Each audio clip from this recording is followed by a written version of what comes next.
दोस्तों कहानी शुरू होती है और हम बबलू बेताल नाम के एक शातिर चोर को देखते हैं जो कि अपने कुछ चूतिए दोस्तों के साथ एक बेशकीमती हीरे को चुराने के लिए एक बैंक में जाता है। उनमें से 3 दोस्त बैंक के अंदर जाने का जुगाड़ ढूंढ रहे होते हैं और वहीं चौथा दोस्त बाहर कार में बैठा उनका इंतजार कर रहा होता है। तभी वहां पहुंचकर बबलू बेताल अपने दोस्त से पूछता है कि बाहर सब कुछ ठीक तो है ना, जिस पर बाहर बैठा उसका दोस्त सिग्नल देता है कि सब कुछ ठीक है। फिर बबलू बेताल चेंबर से होता हुआ लॉकर रूम तक पहुंच जाता है। अब वो दरवाजा बंद था तो बबलू बेताल अपने साथी से पूछता है कि भाई मुझे कुछ समझ नहीं आ रहा, तू ही बता मैं क्या करूं। इस पर उसका साथी कहता है कि बछड़ी के सबसे पहले हमें इसका ताला तोड़ना होगा, तभी जाकर ये गेट खुलेगा। बबलू बेताल कहता है कि नहीं नहीं भाई, सबसे पहले हमें ये देखना होगा कि कहीं ये दरवाजा पहले से तो नहीं खुला है। अब ये सुनते ही उसके साथी की सटक जाती है और वो उसे कहता है कि बावली गांड, ये बैंक का लॉकर है, जीबी रोड का कोई कोठा नहीं जिसके दरवाजे तुझे खुले हुए मिलेंगे। अब बबलू बेताल उसकी बात मानकर उस दरवाजे को तोड़ देता है और अंदर जाकर उस हीरे को चुरा लेता है। लेकिन वहीं छत पर हम देखते हैं कि उनका एक साथी ढक्कन कुमार धोखेबाज निकलता है और वो अपने ही साथी को मार डालता है। अब गोली की आवाज सुनकर पुलिस भी वहां पर पहुंच जाती है और बैंक को चारों तरफ से घेर लेती है।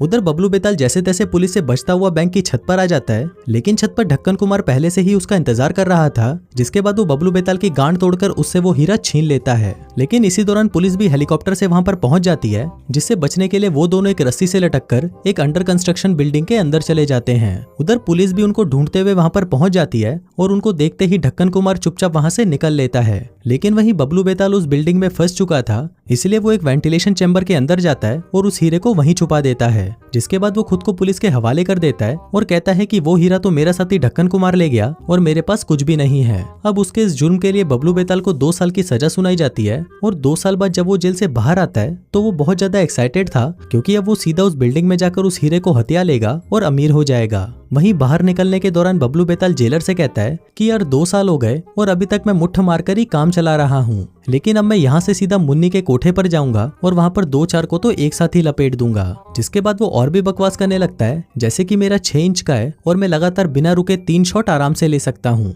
अब उसकी ये बातें सुनकर जेलर के दिमाग का भुसड़ा हो जाता है और वो उसे कहता है कि भुसड़ी के अगर तू 2 मिनट के अंदर यहाँ से नहीं गया तो मैं तेरी गांड फाड़ दूंगा। फिर जेल से बाहर आते ही बबलू बेताल खुशी से पागल हो जाता है और जोर जोर से चिल्लाने लगता है कि भुसड़ी वालों अब देखना, मैं वो हीरा बेचकर अंबानी से भी ज्यादा अमीर हो जाऊंगा, जिसके बाद मैं अंबानी को अपने घर पर नौकर रखूंगा। इसके बाद वो एक फूलों का गुलदस्ता लेकर अपनी गर्लफ्रेंड चूची मस्तानी के घर पहुंचता है, लेकिन जैसे ही घर का दरवाजा खुलता है वहां का नजारा देखकर उसकी फटकर 464 हो जाती है, क्योंकि जिस चूची मस्तानी का पिछवाड़ा छोटा और टाइट हुआ करता था वो अब एक 52 गज का प्लाट बन चुका है। अब ये देखकर बबलू बेताल कहता है कि बड़ी की ये क्या हो गया, कहीं तूने मुन्नी के कोठे पर काम करना तो शुरू नहीं कर दिया, क्योंकि मुझे अच्छे से याद है कि 2 साल पहले तो तुम बिल्कुल माल दिखा करती थी, लेकिन अब तुमको क्या हुआ, तुम एक भैंस कैसे बन गई। लेकिन फिर वो कहता है कि चलो कोई बात नहीं, मैं तुमको घोड़ी बनाकर भी बजा सकता हूँ, तो अब जल्दी से बताओ अभी घोड़ी बनोगी या बाद में। लेकिन तभी वो लड़की कहती है कि चूची मस्तानी जल्दी बाहर आ, कोई चूतिया यहाँ पर काफी देर से बकचोदियां पेल रहा है। अब ये देखकर बबलू बेताल को पता चलता है कि जिसे वो चूची मस्तानी समझ रहा था वो तो उसके घर की नौकरानी थी और चूची मस्तानी तो अभी भी माल दिखा करती थी। अब उसे देखकर बबलू बेताल कहता है कि जाने मन 2 साल से मैं जेल में हाथ गाड़ी चलाकर परेशान हो गया हूँ, तो क्या आज रात को मैं तुम्हारा तबला बजा सकता हूँ। अब ये सुनते ही चूची मस्तानी उसके मुंह पर दरवाजा बंद कर देती है और खिड़की से उसे कहती है कि टोपे के बाल, तूने मुझे क्या कहा था,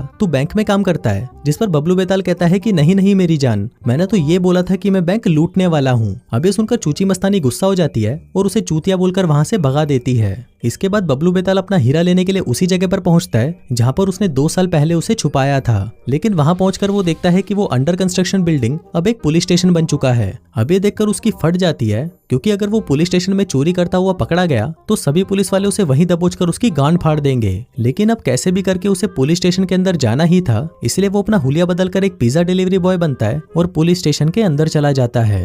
फिर वहां वो उछलते कूदते एक पुलिस ऑफिसर के पास जाता है और उसे कहता है कि सर आपका पिज्जा जो आपने एक्स्ट्रा मुट्ठ मार के मंगवाया था वो तैयार है। तभी वो मोटा ऑफिसर कहता है कि हाँ इसे मैंने ही मंगवाया था, तुम इसे यहाँ पर रखो और चलते बनो। लेकिन अपने बबलू बेताल को तो पुलिस स्टेशन के अंदर जाना था, इसलिए वो पास में ही खड़े एक दूसरे ऑफिसर के पास जाता है और उसे कहता है कि देखो सर, ये मोटा आप लोगों के सारे पिज्जा अकेला ही खाना चाहता है, इसलिए मैं चाहता हूँ कि ये पिज्जा आप रख लीजिए और सभी में बांट दीजिए। इसके बाद वो सारे पिज्जा उस पुलिस ऑफिसर को देकर बाहर आ जाता है और चूतियों के जैसे डांस करने लगता है। इसी दौरान हमें पता चलता है कि बबलू बेताल ने पिज्जा देने के बहाने उस पुलिस ऑफिसर की आईडी को चुरा लिया था। फिर वो उस आईडी को लेकर जुगाड़ू के पास जाता है और उसे उस आईडी पर पुलिस ऑफिसर की जगह उसकी फोटो चिपकाने को कहता है।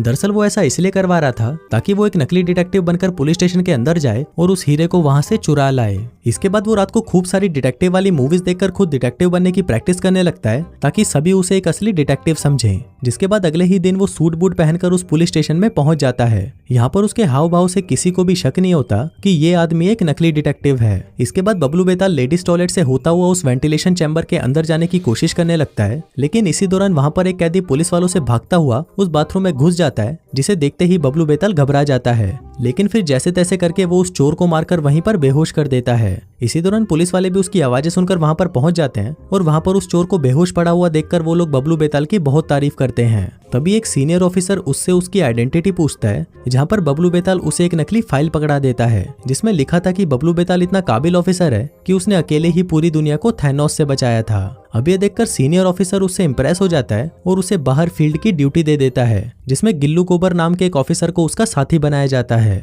इसके बाद वो दोनों पुलिस स्टेशन से बाहर आते हैं, जहां पर गिल्लू गोबर उसे बताता है कि अब हमें एक मुठल गैंग को पकड़ना है जो शहर में हर जगह अपना पानी फैलाते जा रहे हैं। अब उस गैंग को पकड़ने के लिए वो लोग एक गैरेज में जाते हैं, जहां के मालिक का कहना था कि उसके गैरेज का सारा सामान मुठल गैंग ने ही चुराया है। लेकिन जब इस मामले की तहकीकात की जाती है तब उनको पता चलता है कि गैरेज का मालिक ही साला भड़वा है। उसने खुद ही अपना सारा सामान छुपा दिया था ताकि उसे इंश्योरेंस कंपनी से बहुत सारे पैसे मिल सके। दरअसल बबलू बेताल बचपन से ही चोर था, तो उसे पता था कि गैरेज का मालिक झूठ बोल रहा है और इसी तरह वो इस केस को आसानी से सुलझा देता है। अब अपनी इस कामयाबी को सेलिब्रेट करने के लिए बबलू बेताल एक शॉपिंग मॉल में जाता है और वहां पर बैठकर चिप्स खाने लगता है। इसी दौरान उस शॉपिंग मॉल में एक चोर आकर कैश काउंटर से पैसे चुराने की कोशिश करने लगता है, लेकिन तभी पीछे से वहां पर बबलू बेताल आता है और उसे कहता है कि बोरी के सारा सामान यहीं पर रख और चलता बन। लेकिन जब वो चोर उसे अपना चेहरा दिखाता है तो उसे पता चलता है कि वो चोर तो उसका बेस्ट फ्रेंड काला गोटा था। अब काला गोटा उसे देखकर कहता है कि अबे चूतिए तू पुलिस वाला कैसे बन गया। अब इससे पहले कि बबलू बेताल उसे कुछ बताता तभी वहां पर गिल्लू गोबर आ जाता है, जिसे देखकर बबलू बेताल काले गोटे को वहां से भगा देता है। लेकिन बाहर आते ही काला गोटा देखता है कि पुलिस ने उसे चारों तरफ से घेर लिया है। अब अगर पुलिस ने उसे पकड़ लिया तो काला गोटा अपना मुंह खोल देगा और बबलू बेताल का सारा प्लान खराब हो जाएगा। इसलिए बबलू बेताल एक प्लान बनाता है। वो काले गोटे के पास आकर कहता है कि भाई तू अपना मुंह बंद रखियो और मैं तुझे एक दिन जेल में रहने के बदले $25,000 दूंगा। जिसके बाद वो काले गोटे को 2-4 घुसंड पिलाता है और उसे पुलिस वालों के हवाले कर देता है। अब उसके इस कारनामे से वो पूरे पुलिस स्टेशन में फेमस हो जाता है, जिसके चलते सीनियर भी उसे प्रमोट करके उसे क्राइम ब्रांच का एक सीनियर ऑफिसर बना देते हैं। इसी बीच मौका मिलने पर वो उस वेंटिलेशन चैम्बर के अंदर उस हीरे को ढूंढने की कोशिश करता है, लेकिन उसे भी पता नहीं था कि उसने वो हीरा कहाँ पर रखा है, इसलिए वो उसे नहीं ढूंढ पाता। वहीं दूसरी तरफ ढक्कन कुमार को भी बबलू बेताल के जेल से निकलने के बारे में पता चल चुका था, इसलिए वो उसी जुगाड़ू के पास जाकर उससे बबलू बेताल के बारे में पूछने लगता है और वहीं जुगाड़ू भी उसे सब कुछ बता देता है कि बबलू बेताल अब एक नकली पुलिस ऑफिसर बन चुका है। वहीं पुलिस स्टेशन में बबलू बेताल अपनी गांड का पूरा जोर लगाकर एक रिमोट कंट्रोल कार की मदद से उस चैम्बर के अंदर हीरा ढूंढने की कोशिश करता है, लेकिन अभी भी उसे वो हीरा कहीं नहीं मिलता। फिर अगले दिन काला गोटा उसे अपने पास बुलाता है और उसे कहता है कि मुझे मेरे $50,000 कम मिलेंगे। लेकिन उसकी ये बातें बाहर बाकी के सारे पुलिस ऑफिसर भी सुन रहे थे, इसलिए बबलू बेताल काले गोटे का मुंह बंद कर देता है और उसे वहीं पर ही कुत्ते की तरह पीटने लगता है। लेकिन इसी दौरान वहां पर एक सरकारी वकील बेल लेकर पहुंच जाती है और वो काले गोटे को छुड़ाकर अपने साथ ले जाती है। इसके बाद गिल्लू गोबर बबलू बेताल के पास आता है और उसे कहता है कि सर मैंने आपके सारे डॉक्यूमेंट्स चेक किए हैं, लेकिन मुझे कहीं पर भी आपके बारे में कोई जानकारी नहीं मिली। तभी बबलू बेताल उसे कोने में ले जाकर कहता है कि अबे सुन के मैं एक बहुत ही भयानक अंडरकवर डिटेक्टिव हूँ और मैं एक बहुत ही खतरनाक मिशन पर हूँ, इसीलिए मैंने अपनी आइडेंटिटी को छुपा रखा है। इसलिए अगर तूने मेरे बारे में किसी को भी बताया तो मैं तुझे पुलिस ऑफिसर से सीधा मुन्नी के कोठे पर दल्ले के काम पर लगा दूंगा। फिर अगले सीन में हम देखते हैं कि बबलू बेताल गिल्लू गोबर के साथ एक स्मगलिंग के केस पर जाता है, जहां पर स्मगलर्स ने कुछ कीमती सामानों को चोरी किया हुआ था। वहीं पर FBI भी थी, जो कि बबलू बेताल को देखकर कहती है कि ये चूतिया सीनियर ऑफिसर कैसे बन गया। अब क्योंकि बबलू बेताल भी एक चोर था, इसलिए वो समझ जाता है कि ये स्मगलर सामान के बहाने उसमें ड्रग्स छुपाकर दूसरे देश ले जा रहे थे।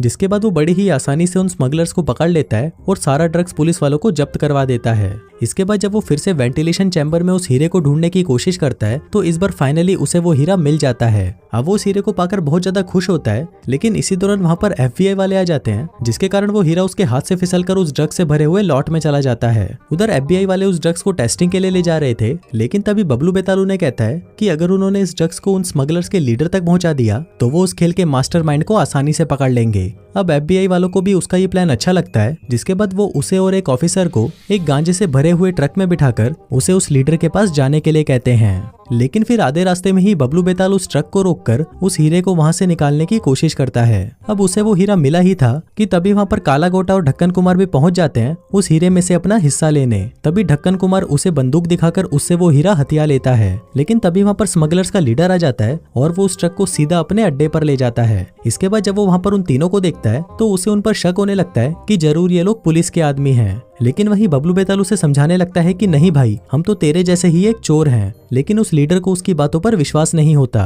अब वो उनको टपकाने ही वाला होता है कि तभी वहां पर पुलिस वाले भी पहुंच जाते हैं और पुलिस और चोरों के बीच में गोलीबारी होना शुरू हो जाती है। अब लड़ाई के दौरान गिल्लू गोबर टपकने ही वाला था कि तभी बबलू बेताल आकर उसे बचा लेता है। वहीं दूसरी तरफ ढक्कन कुमार हीरा और ड्रग्स से भरे ट्रक को लेकर वहां से भागने लगता है। लेकिन वही बबलू बेताल के साथ साथ पुलिस वाले भी उसके पीछे पड़ जाते हैं। ढक्कन कुमार तेजी से मैक्सिको के बॉर्डर की तरफ बढ़ने लगता है, क्योंकि अगर वो यूएसए को छोड़कर मैक्सिको पहुंच गया तो यूएसए की पुलिस उसका कुछ नहीं उखाड़ पाएगी। उधर बॉर्डर पर खड़े ऑफिसर्स भी उसे रोकने की बहुत कोशिश करते हैं, लेकिन ढक्कन कुमार उस बॉर्डर को तोड़कर वहां से निकल जाता है। वहीं अपना बबलू बेताल उस हीरे को ऐसे कैसे जाने देने वाला था, इसलिए वो भी उसके पीछे पागल कुत्ते की तरह मैक्सिको आ जाता है। जिसके बाद वो उसके ट्रक को क्रैश करवाकर उससे वो हीरा लेकर उसे जान से मार डालता है। इसी दौरान वहां पर बाकी पुलिस वाले भी पहुंच जाते हैं, जिसके बाद एक सीनियर ऑफिसर उससे उसकी पहचान पूछता है, क्योंकि किसी को भी उसके बारे में कुछ पता नहीं था। तभी बबलू बेताल कहता है कि मैं यूएसए से नहीं बल्कि मैक्सिको से हूँ और मैं वहां पर एक बहुत ही बड़ा डिटेक्टिव हूँ। अब क्योंकि मेरा मिशन खत्म हो गया है, इसलिए मुझे मेरे देश में वापस जाना होगा। जो कहते कहते वो यूएस के बॉर्डर को पार करके मैक्सिको पहुंच जाता है। इसी दौरान वहां पर भागता हुआ गिल्लू गोबर आता है और उसे कहता है कि मुझे पता है कि तुम एक चोर हो, लेकिन मैंने ये किसी को इसलिए नहीं बताया क्योंकि तुमने मेरी जान बचाई थी। इसके बाद वो दोनों हाथ मिलाते हैं और बबलू बेताल अपने हीरे को लेकर मुस्कुराता हुआ वहां से निकल जाता है। और दोस्तों, इसी के साथ ही ये कहानी यहीं खत्म हो जाती है।